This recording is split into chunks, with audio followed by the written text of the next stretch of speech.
Good day to you all, and thank you for joining us for our Technology Business Research webinar on new devices in enterprise. I'm Ezra Gottheil. I'm the principal analyst for our IoT and devices, commercial IoT and devices practice, and let's begin. This has been an interesting year and an interesting couple of years in new things that have gone largely into the consumer market, or in many cases into the consumer market, but are quite relevant to business as well. And they are a diverse set of things. So we really have four separate topics. There are some aspects in which they have common features and considerations and concerns, but for the most part, we really have four separate topics. We're going to talk about what these devices are for, what are the use cases, what their impact will be in business, and the implications, especially the implications for IT vendors. I'm going to talk about AR, augmented reality, which is already being broadly deployed and is already having a real impact on business. We're also going to be talking about virtual reality, and these two things are really quite different. There are some small areas of overlap, but in their meaning, their hardware, their implications, their use cases, there are a lot of differences, and it's worth talking about. Clearly, VR has not come as far as AR has at this point. And then we're going to talk about smart speakers. Now, smart speakers, Alexa, Google Assistant, and various others are the device. They're a largely consumer device, but this is really a discussion both about the devices and about the conversational user interfaces that fuel these devices, because those, I believe, are very relevant to business. And finally, we're going to be talking about silicon, about chips custom chips that are being built to optimize artificial intelligence, and what is happening and what are the implications of that. So let's begin. We'll begin with AR. Now, AR has some real instantiations. It's really happening, but it's still very much a work in progress, and the eventual impact will be far larger than it is at this point. And AR has a lot of different flavors. There are two main styles.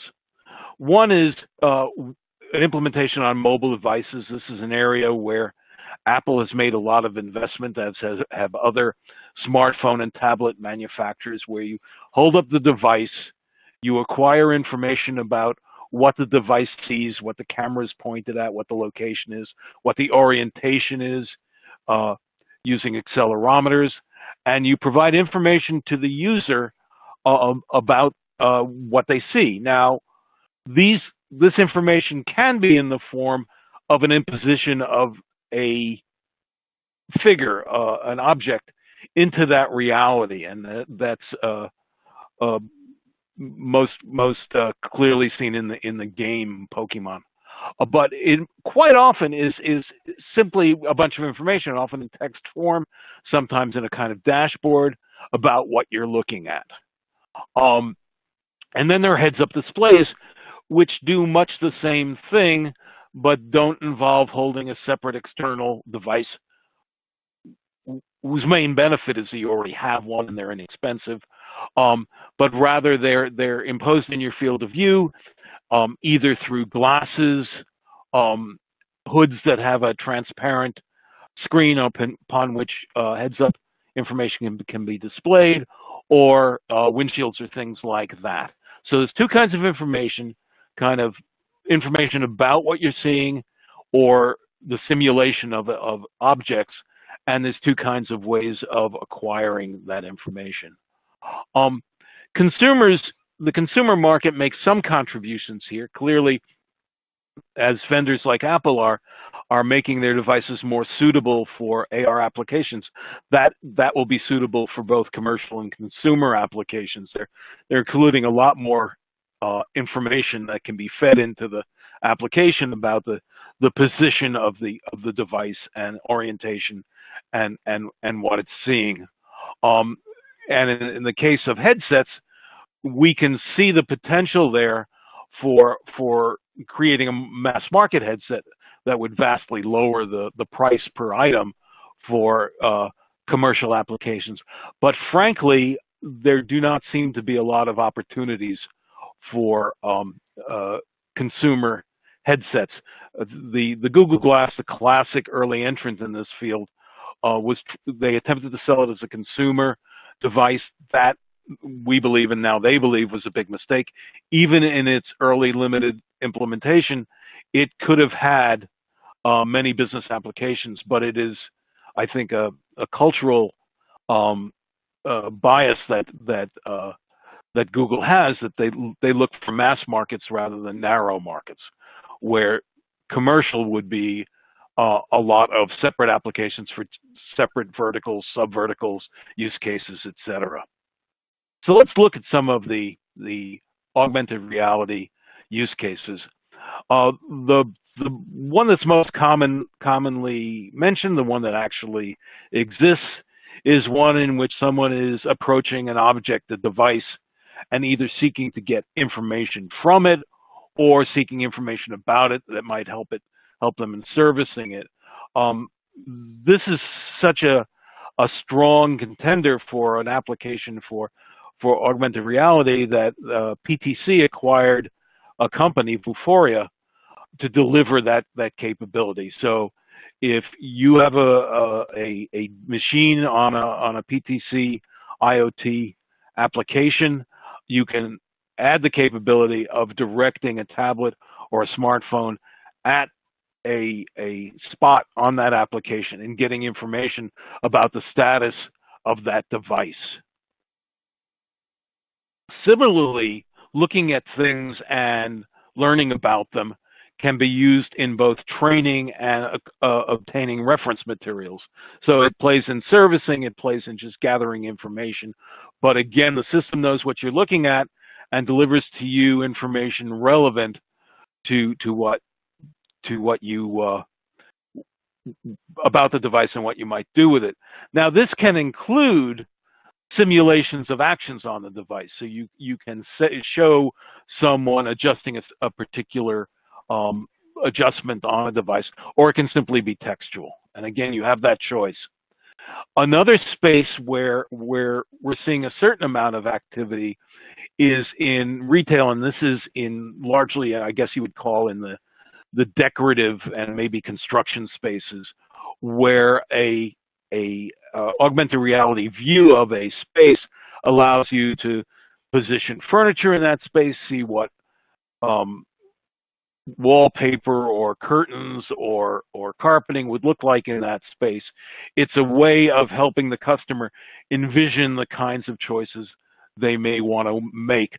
We've been seeing that on the web for quite a while, and it's important to mention that AR can become somewhat divorced from the actual point it and augment that reality as in with the kind of outlining of what the reality looks like, and then and creating what it might look like augmented.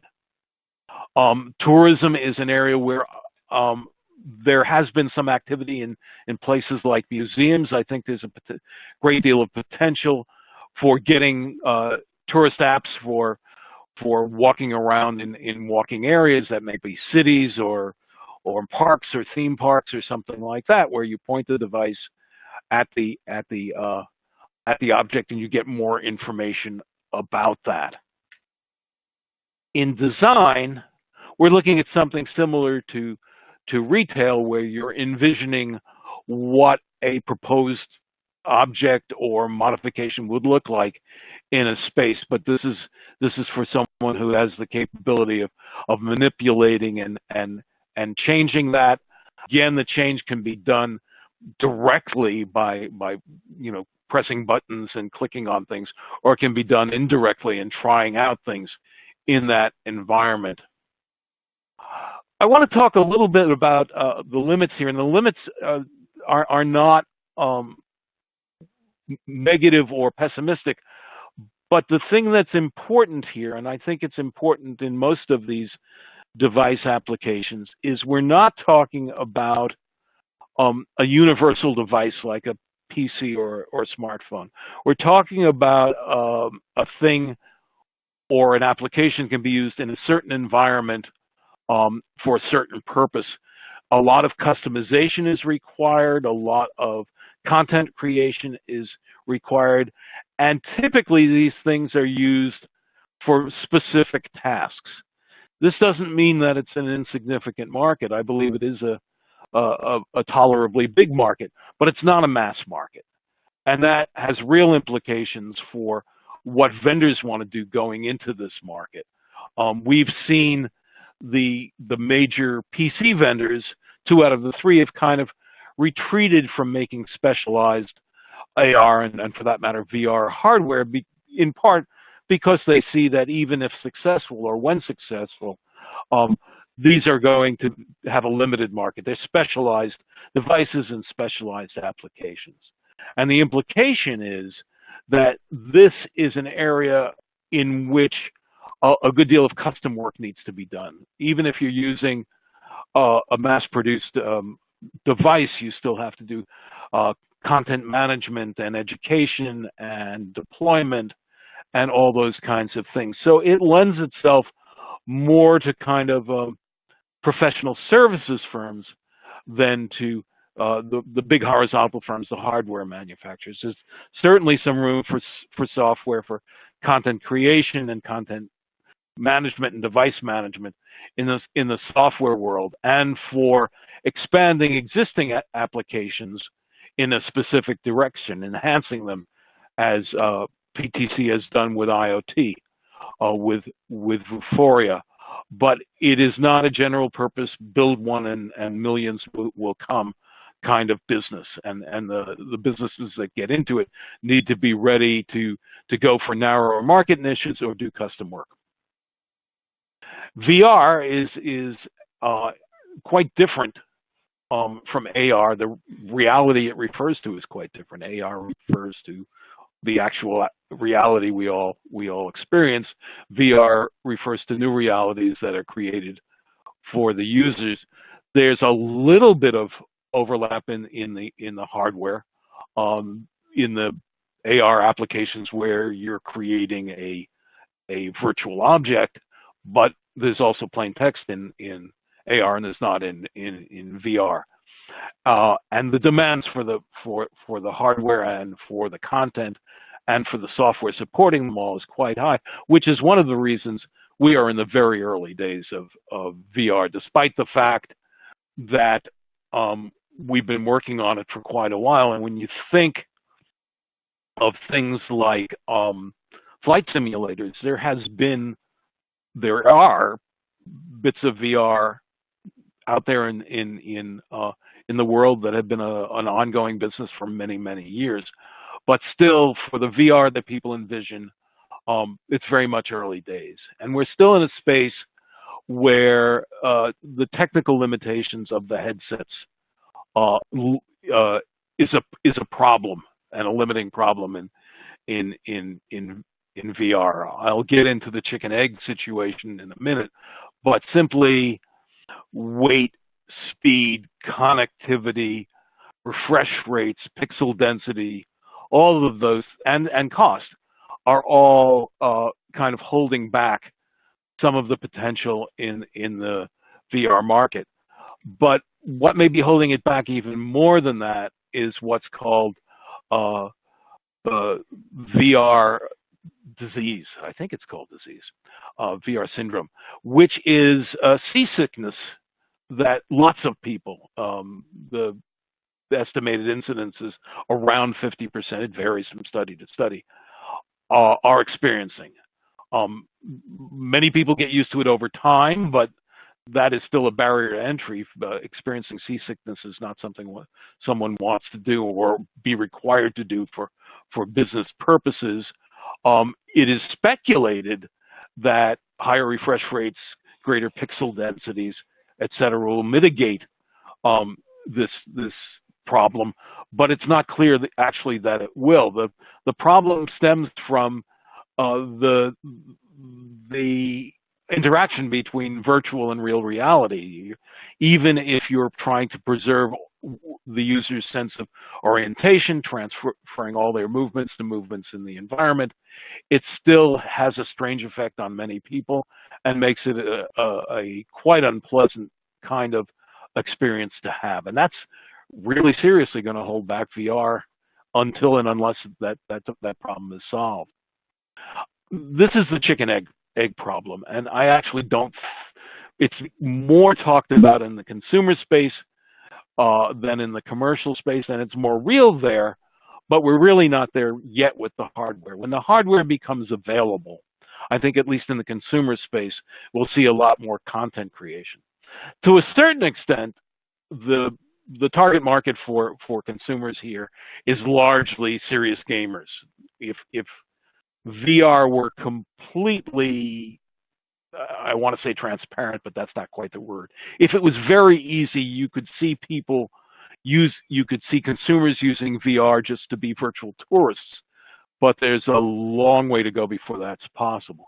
But the market for serious gamers is a large market, and to a certain extent, they've been experiencing VR for quite a while. When you look at something like a first-person shooter and you look at multiple monitors and multiple speakers, without the headset, without the precise calibration, without the feeding back of head position and things like that, being in one of those environments is a form of virtual reality, and it sells. So when that happens, when the hardware catches up, I have confidence that content creation for consumers, basically for gamers, will catch up. That will drive headset sales, and that should make headsets that can be used in commercial applications considerably less expensive. It's not really a problem. We're waiting on the hardware to be there. And that is the interaction with the consumer market. As in AR, what the consumer market does is it drives the creation of things that can be produced at scale, in this case headsets, and to a certain extent content creation tools and content management tools. Let's talk a bit about VR use cases, and some of them overlap with AR. So we have the training and education piece of the puzzle. One very interesting example of that is there's preliminary research indicating that VR is effective at teaching surgery. And when you think about it, you realize that there's a point in time in a surgeon's education when they have to go from watching to doing. And that's a dangerous and scary time. And we are willing, society is willing, educational institutions and healthcare institutions are willing to spend a good deal of money on anything that will make that transition safer and more reliable. And again, you can see that has happened in the case of flight simulators, which have been used for many years, because learning how to fly an airplane is challenging, and making that transition from learning to doing is a bit scary. So there's long been an investment in these situations where there's a big difference between learning and doing, and that's the target opportunity for VR when we're in early days and when it's expensive. We can use it on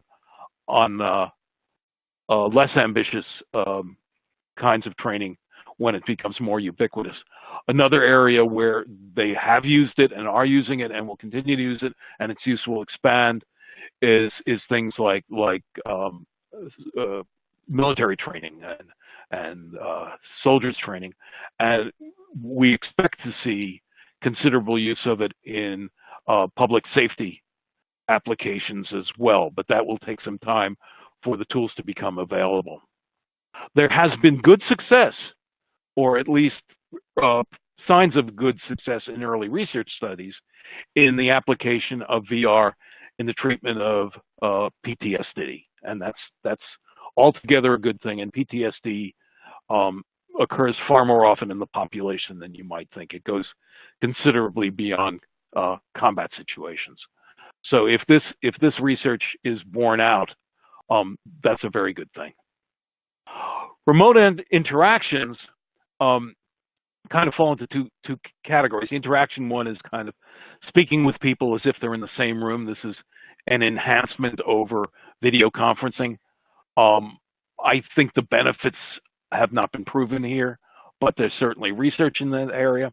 And then there's basically remote control, and the best example of that is remote surgery, in which we're very much in early days, and it's kind of a scary prospect, but if it works, it could be very, very beneficial. Visualization, we think of data visualization, but there's also visualization of things like molecular structures. Now, we already have tools for doing this. We put rotatable, apparently 3D views of data or of molecules on large immersive screens. We allow the user to manipulate them. It is not clear that being able to walk around the model or reach into the model and move things around, movies notwithstanding, will add benefit to this, but there are certainly investments being made in trying this out, and potentially it could be quite strong. So what are the business implications of VR? Well, we need to reach a place where the value offsets the costs. And the problem here, of course, is that we're very much early days with the hardware, the content creation software, the management, and all that. But the other is that while you can see business applications for VR, especially in training and education, you don't see a lot of horizontal ones where those costs can be amortized over a large number of users. So we're seeing the use of VR in individual businesses where they have developed for them specific content for their business. Now, this clearly favors large enterprise, where they benefit from scale. And we definitely expect to see a considerable amount of application of VR when there are large businesses with large numbers of people to train. You know, we think of things like highly demanding servicing of machinery, especially in difficult and challenging areas, in places where people with skills are aging out of the business and there's a need to replace them. But I can also see VR being used in large scale in things like franchise businesses like fast food. There's an opportunity for it to go, and then you've got to lower the costs, overcome the obstacles, but there are applications that are quite valuable here. In those instances, as I mentioned, the organization will have to either create the content or contract for content creation. There's not a lot of build one, sell at least tens or hundreds of thousands as you might in a consumer application. And again, this reflects the need for scale to get the best out of VR. Now, you can probably see VR being dispersed through smaller organizations for routine common tasks, servicing a common piece of equipment, etc. But for the most part, it's going to be up to the individual businesses to create the content, and that requires that the businesses have the scale. Now, if you're using VR in a business, now you've got a need to manage the VR, you need to manage the devices, you need to manage the users, you need to service the devices, you need to provide support. So we're looking at a situation where there are opportunities here for a managed service kind of play, or even a device as a service kind of play. And the limitations are much the same as what I said in AR. There are many specific business applications for VR. We've talked about a bunch of them, and undoubtedly we failed to think of some. But we're not talking about something that everybody needs. So it's still It's used by some subset of the people within the organization. It's used during a small part of their time, and therefore the business has kind of intrinsic ultimate growth limitations. Now let's move on to smart speakers and conversational interfaces. And this kind of interface that you experience with Alexa and Siri and Google Assistant, and there are a couple of others, has enormous potential in business. It solves a bunch of user interface problems, and I will go over some of them, but it goes beyond the smart speaker you put on a table and ask it about the weather or what's on TV, and it also goes beyond voice. In many cases, if your hands are anywhere near a keyboard is a better way to input your responses to a system like that. But they're very good for a number of applications, and we see the conversational interface having very large business implications for years going forward. And that's what I said. It's more than just smart speakers. You can type, or you can talk to your computer. It can be built into another kind of device.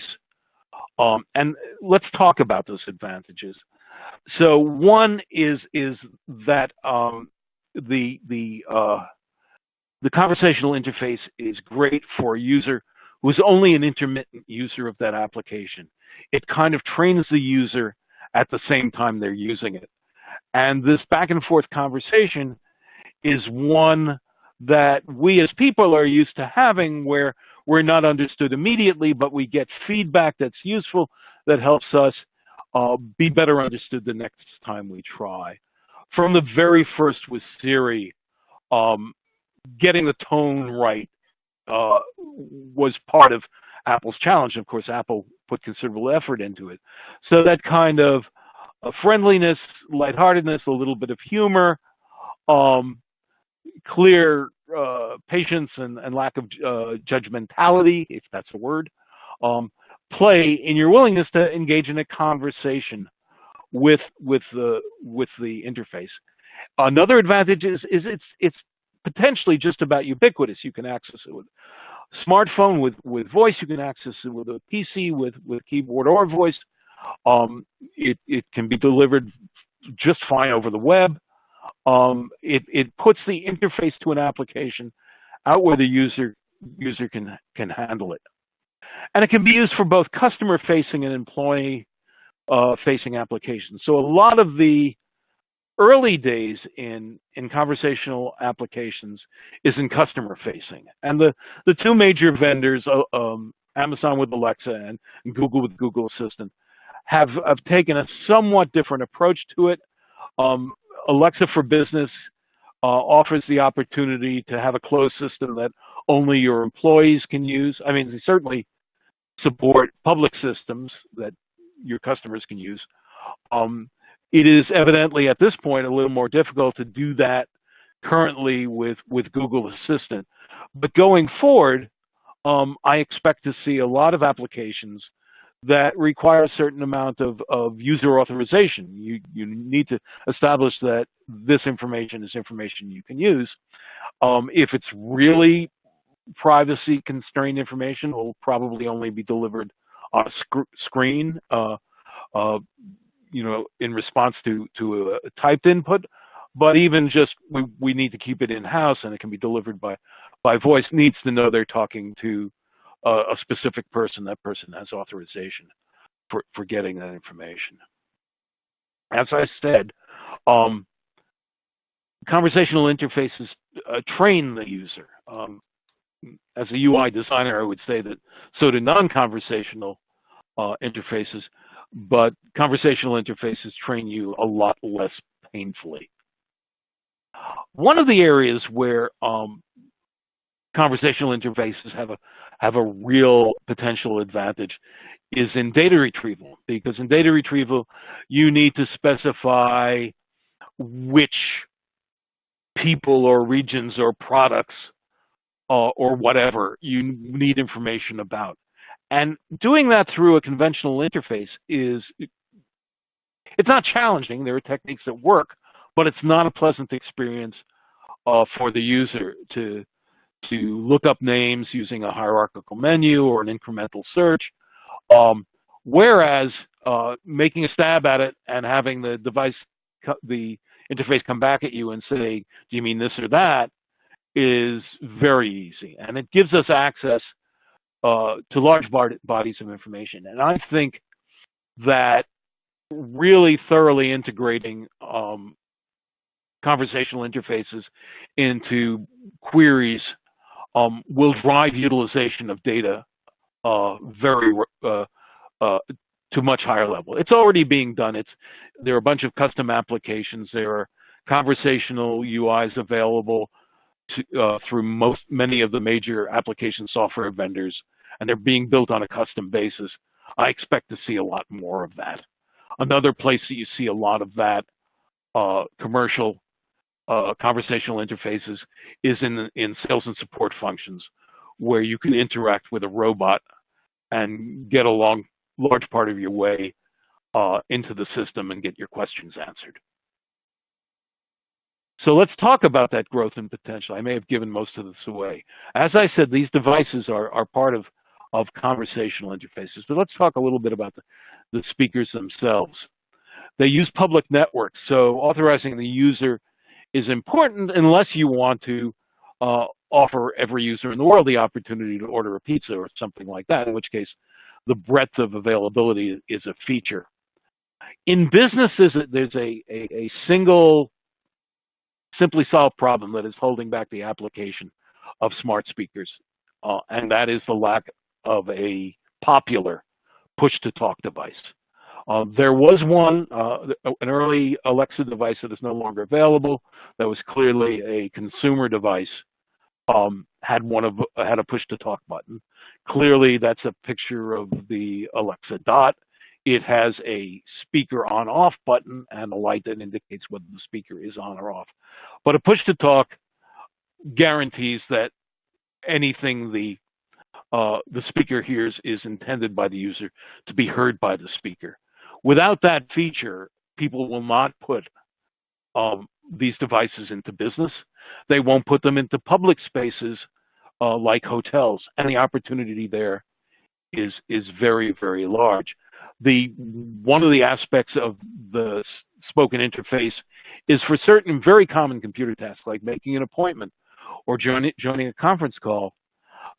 It's far easier to do with a conversational interface than with any point-and-click interface, because you think of an appointment as being with a person at a location at a time, but you sometimes think of it as at a time in a location with a person. The conversational interface can handle that juggling of the order of parameters and can help clarify where a parameter is either missing or not clearly specified. It's a lot less punishing to use than even the best designed point-and-click interfaces. And there I go and mentioned push-to-talk. So I believe here, this is an area where there's enormous room for growth. It's challenged a bit by the fact that these public devices, the Alexa devices and Google Assistant devices, are heavily subsidized by those businesses. I apologize. Alexa just spoke up. And a device intended for business will necessarily be more expensive, but not that much more expensive. A lot of the development work for what goes into these devices has been done, and having one of those on a desk or in a conference room would add a lot of capabilities. I will mention that one of the things you can do with a smart speaker is you can translate. You would obviously not want to translate a whole conversation, but when there are two people speaking different languages and one of them is having a hard time remembering the word for something, being able to reach for that help would be very beneficial. The limitations here are fewer. We can expect to see smart speakers with buttons in a large number of places, but they're pretty much commoditized. So the implication is, if you want to go into that business, it's probably best to go beyond just provision of the hardware. Providing software and services, partnering appropriately, helping users develop their applications, because there are a lot of vertical applications as well as horizontal ones, like reserving a meeting room, that can be implemented on these devices. This is an area in the general conversational UI space that major software vendors have already entered, but there's a lot of room for growth in the actual delivery and servicing of these devices. Finally, let's talk about the new processors. Now, there are specialized application-specific processors in all our devices. They handle I/O and things like that. But over the last several years, there's been exploitation of the potential for processors to do what has become an increasingly common workload, which is AI and specifically deep learning.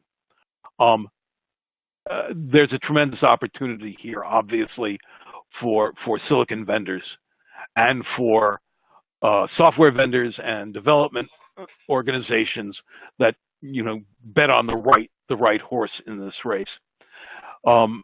Deep learning is a process that involves an immense number of repetitions of a specific kind of mathematical transformation called a matrix transformation. Devices can be optimized for that and do that a lot more efficiently than a general purpose CPU can do. This was noticed by users of GPUs, graphics processing units, that in fact do matrix operations, do a lot of repetitive calculation, do it in parallel, massively parallel, do it often with lower precision than is necessary, that is built into CPUs, all of which gives you an advantage. So the GPUs are very much in the lead in this space, and they have been used for most of the major demonstrations of the effectiveness of machine learning. They are power hogs, as you know, if you are a gamer, and certainly the vendors, primarily NVIDIA, are trying to reduce the power load for doing this work. So while the number of processors you need may be much smaller, you still have to power them to do large analysis. And I was just explaining why this works. There's a task common to AI processing that's repeated an immense number of times, and if you optimize your hardware to do that, you can save on precision and parallel and all those kind of things. We've seen them primarily in server locations, but there's also an awful lot of AI silicon in most smartphones. Google has introduced an edge TPU, which is intended to be in mobile devices, and its technology will be embedded in the next Pixel, and we expect there to be more distributed processing with these chips. In AI, there's two different tasks. There's training, which is kind of acquiring the algorithm, and there's inference, which is applying the algorithm. Training tends to be done in data centers. Inference not almost always, increasingly is being done at the edge, and increasingly would be enabled by edge AI-specific hardware. However, I also believe that as we go forward, we will see a considerable amount of training being done at the edge. The vendors that are putting this into smartphones are looking to achieve competitive advantage by demonstrating what can be done with the silicon they're building in there. And what we're seeing is a lot of recognition tasks, voice recognition, image recognition, and a lot of computational photography. I think we're heading into a world where these chips are learning a lot more about the user, and will be providing a much more personalized conversational UI experience. I fully expect Google to do that with the new Pixel, and then basically the silicon on board is being used to train the algorithms to respond more effectively to the individual.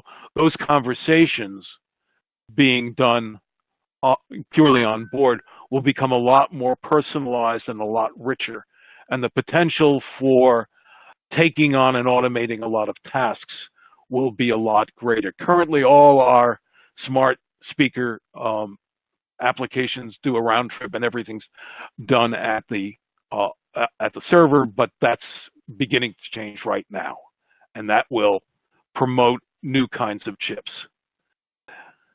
Now, I have a list of 4 different kinds of processors here, but it's really 3 different kinds of processors and a bunch of other. We've spoken about the graphics. The TPU is the Google version. That's a tensor processing unit. Tensor is, if I can remember freshman math, is kind of a super matrix. It's one step more complicated than a vector, and it makes transformations from one matrix to another. The field programmable gate array has been around for many years. That is kind of rewiring the silicon to do something repeatedly. It's an odd thing to see in a list of AI processors, but companies like Microsoft report great results. So basically, deep learning is used to converge on an algorithm. The algorithm is implemented with the field programmable gate array. That is to say, the silicon is programmed in the field, as they say, to do the inference based on the algorithm, and it can do it very, very fast and very, very efficiently. And Microsoft claims great results with that. An awful lot of applications will be used dealing with video and vision, and that is clearly, I mean, we come round trip from the original graphics processing. That's clearly something that can benefit from specialized processing. Intel has a chip in that arena, and so do a large number of startups. The net result of all this will be that using AI will get less expensive. It's very expensive now, and that will drive up the utilization. If other kinds of processes are any indication, what we'll end up with is a small number of popular designs. There'll be popular chips, but the chips will be specified by their programming interface.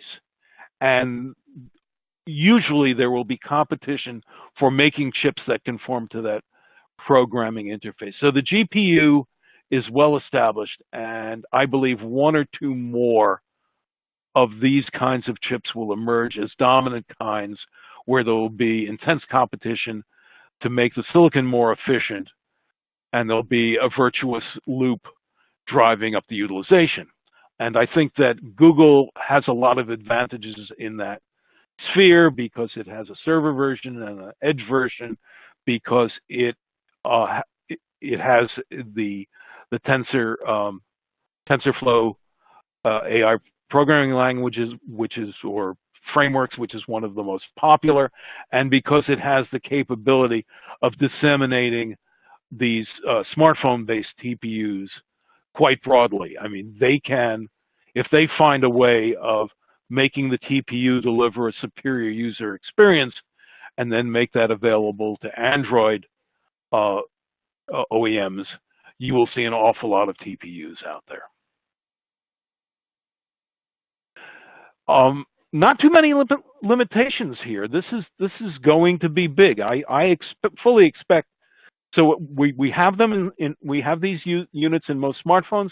We do not yet have them in PCs, but as applications are created, I expect we will begin to see them in PCs. And I think the arena, this is pure speculation, and someone smarter than me will come up with better applications. But I think the key application is going to be on customization, on a PC that knows what you do routinely and where you put your data and where your files are and things like that. And you'll be able to do a lot of the tedious, repetitive stuff with a kind of macro being implemented by this intelligence. So as I said, these are 4 separate topics, but there are some general implications. One is that there are going to be a lot more devices in business, and diverse devices. As I said, I think the smart speakers will be pretty common, but the others less common. But that creates problems for business and opportunities for vendors in terms of management and support and service and security for those devices.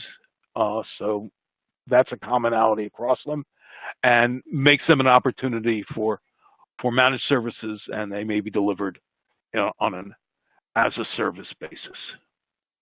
But remember that while these devices are frequently horizontal, for the most part, we're looking at vertical purposes. So that's going to require a lot of customization. It's going to require a lot of consulting to see how enterprise can leverage this new hardware to gain competitive advantage. And that brings this presentation to a close. I invite you to use the question button to ask questions, and I will try to answer them. Thank you.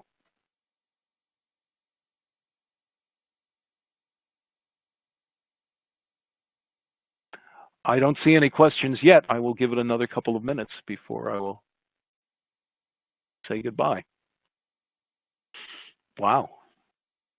Well, I hope that's a positive no questions. Please reach out to me directly if you do have questions that come up later. I'd appreciate that. And I will conclude. Thank you very much.